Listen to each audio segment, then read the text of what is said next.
আত্মসমর্পণ না করলে এই যুদ্ধটা লম্বা সময় ধরে চলতে থাকবে।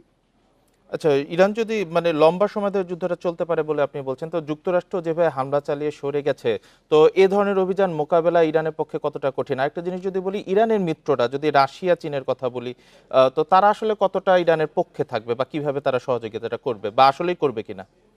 হ্যাঁ, এটা একটা গুরুত্বপূর্ণ প্রশ্ন। প্রথম কথা হচ্ছে কি, ই- ই- আহ, রাশিয়া এবং চীন কতটুকু তাদের পাশে থাকবে। এই প্রশ্নের জবাব হচ্ছে পাশে থাকবে, কিন্তু সামরিকভাবে হয়তো এটার সাথে যুক্ত নাও হতে পারে। এক আর দ্বিতীয় হচ্ছে কি, আসলে ইরান কতদিন এটা চালিয়ে যেতে পারবে। আমরা জানি গাজার মতো একটা অবরুদ্ধ উপত্যকা, যেটা 1.5 বছর ধরে যুদ্ধ চালিয়ে যাচ্ছে, হামাসের মতো নন অ্যাক্টরস একটা ফোর্স কিন্তু এখনো কন্টিনিউ করতেছে, ঠিক আছে। আর ইরান হচ্ছে তার প্রতিরক্ষা যে ব্যবস্থাগুলো, এই ব্যবস্থাগুলো তাদের অলমোস্ট 80% হচ্ছে তাদের মাটির নিচে। এখানে ইচ্ছে করলেও যে অ্যাটাক করতে পারবে এমন না। আর ইরানের স্ট্র্যাটেজিক যে